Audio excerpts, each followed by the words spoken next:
Well, hello everyone. Welcome back to another episode of this fascinating video series on the historical criticism of early Islam, to be specific.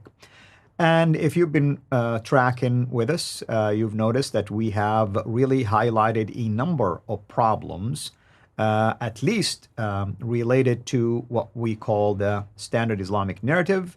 We focused on the problem with the sources itself. But today we are going to turn our attention to the problems with the place, and that's Mecca. With me here, as always, our dear brother and our friend, Dr. J. Smith. Dr. J, as always, it's a pleasure to have you. Thank you so much for this wonderful research and this material.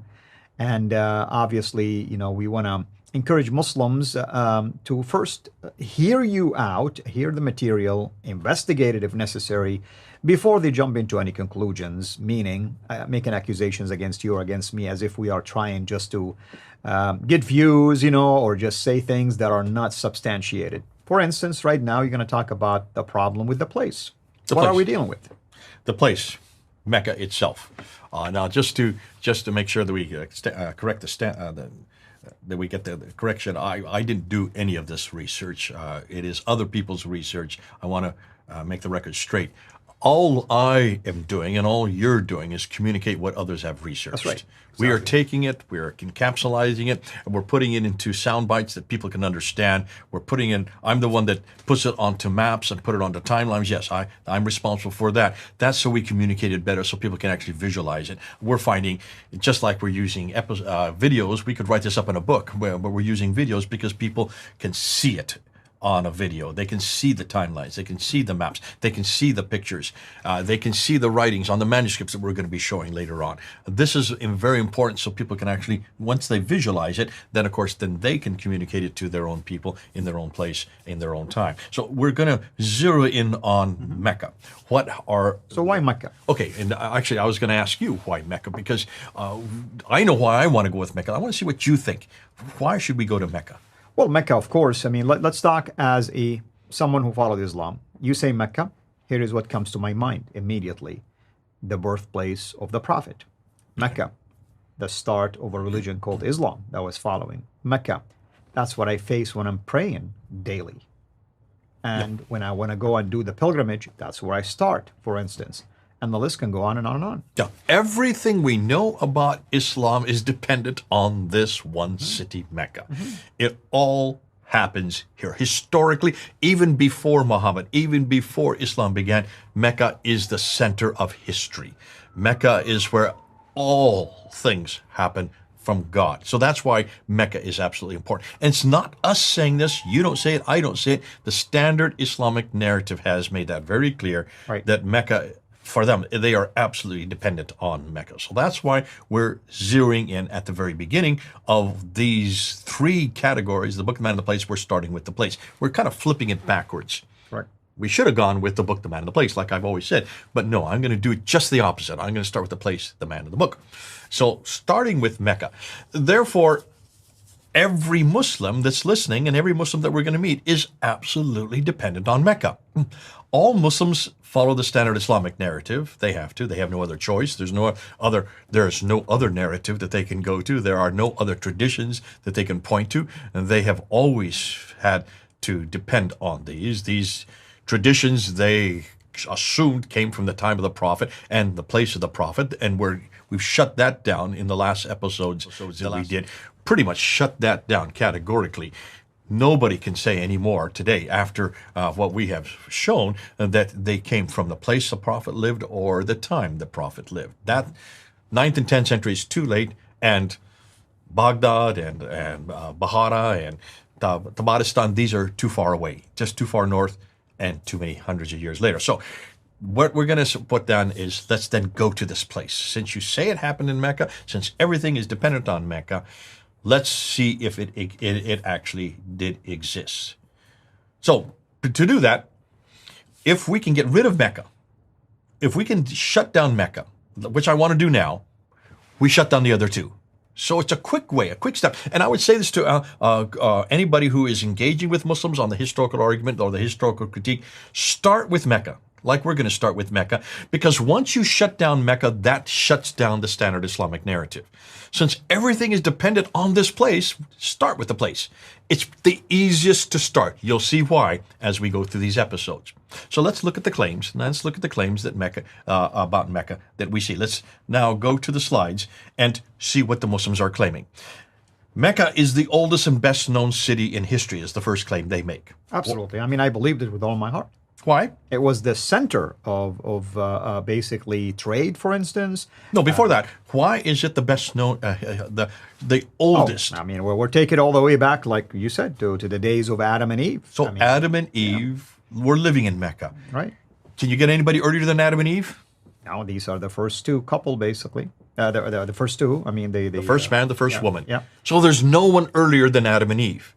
If both Adam and Eve lived there, according to the traditions, according to the Quran, chapter 7, verse 24, stipulates that Adam and Eve were thrown out of the Garden of Eden. That is way up in Right. space. And they were thrown down to where? Well, you go to the traditions, and they say very clearly that Adam was thrown down to Sri Lanka, which is just south of India, that little island south of India. Today, it used to be called Ceylon. And Eve was thrown on to Mecca. And then Adam suddenly just stands up. He's 90 feet tall, and he just starts striding, boom, boom, boom, boom, boom, and just strides up all the way from Sri Lanka all the way up to Mecca. Now, To again, the Arafat. traditions say this. Yeah, to Arafat, the Mount Arafat, which means that's where they reunited. Really nice. Here's a picture of Arafat. We were going to put that up there, but this is the idea. The Arafat. You've been to Arafat. You've seen it. Yeah, I mean, if you do the pilgrimage, you have to go through it. You have to go. It's one of the 5 stages on the Hajj. So here is Mecca, Adam and Eve. Nothing earlier than that. There cannot be any habitation earlier than that, because in order to have a habitation, you have to have people. In order to have people, you have to have a man and a woman. The first are Adam and Eve. So it's the oldest, right? It's the oldest. Now, we also see from that it is also where Abraham lived. Right? Why is that important? Well, I mean, here's the story.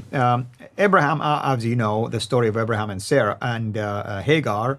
And, technically speaking, what happened is like Hagar and her son Ishmael ended up leaving the promised land, going all the way down to Mecca, where allegedly Abraham later joined them. And then he built basically the Kaaba in there, him and his son, and established what we know today as the rituals or the traditions of the religion called Islam. So that's why Abraham is a big deal, not to mention, of course, the claim that Muhammad is a descendant of Ishmael through Abraham as well. Now, just to be fair, there are variations on that. Some Of course. Muslims say that Abraham was born and grew up there, and that he did not establish, he did not create it. It had been broken down, and he and Ishmael rebuilt it. So that means it was there earlier than Abraham. Nonetheless, what's important for our Well, the discussion, foundation was there. They just built. Okay, so for our discussion today, Abraham is living in Mecca in 1900 BC. So that's pretty important. That's pretty, if you look at chapter 21 of the Quran, you see him going into the Kaaba and taking a large idol and destroying all the smaller idols. He comes out of the Kaaba. The next morning, the other Muslims who are there living in Mecca, they go in, they see all the destroyed idols. They confront Abraham and says, "What have you done?" He said, "Well, talk to the big idol. Don't talk to me." Well, of course, you can't talk to a big idol. So they take him and they throw him into a fiery pit from which he is then rescued. So that story is in chapter 21, verse 51 to 71 in the Quran. Right. It doesn't say Mecca, by the way, anywhere there. Did you notice that? The word Mecca is not in that But chapter. it's mentioned in other places, the connection between him and the area, like chapter 37, for instance, makes that connection. Okay, but that doesn't say Mecca either. I know, the name doesn't, but Muslims will use these verses to try to make it sound to you that that's Mecca. Yeah. Yeah. It's the place of the prophet. It's the place of the representative. Right. It's that. There's only one place that says Mecca, and that's in chapter 48, verse 24, which is ironic if this is such an important city. Right, one name in the correct spelling. That's right. Becca is also referred to, but we know that's Becca, the valley of Becca, which is much further north. Yeah. Now, that's the second. So the third claim is that it was the center of trade north, south, east, and west. That's why Muhammad became important, because he was a trader. His wife, Khadija, was a trader. She had caravans going up to Gaza in the north, and so she employed him. She was older than him. She was very rich. Muhammad was not very rich, so he became a caravaneer for her. So that's certainly another claim that they make. And we're going to talk about Montgomery Watt's trade route theory and how that was debunked. But we're coming up to that. That's something that lands. But certainly these are the three claims that they make. All three of them are hugely important. Why? Well, the conclusion is, if Mecca is at the time of Adam and Eve, whatever that time period is, but that's in chapter 7, verse 24. If Mecca is where Abraham lived and destroyed the idols in chapter 21, verse 51 to 71 in the Quran, and if Mecca it was at the center of trade north, south, east, and west, then someone, somewhere, should have said something about it. There should be some documents to it. Absolutely. I mean, if it is such a big deal. I mean, like Rome, for instance, take Rome as an example. Alexandria is another example. Jerusalem, all of those. Damascus, by the way, is a big deal. It's always been mentioned, even biblically speaking. I mean, these names are mentioned, at least Jerusalem and Damascus, and so on and so forth.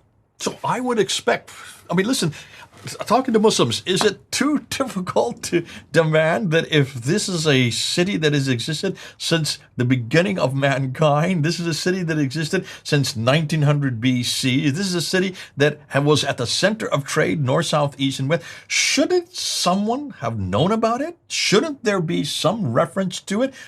I would hope so, and I would hope you would think so too. That's what we're going to ask now. We're going to continue. But for the next episode, what I like to do is pull away from the Quran and let's see what the traditions say. What the traditions say about this place. Amen. And thank you again, as always. Thank you, everyone, for watching. Can't wait until we continue with this in the next episode. Thank you for watching. This is Al Fadi. God bless.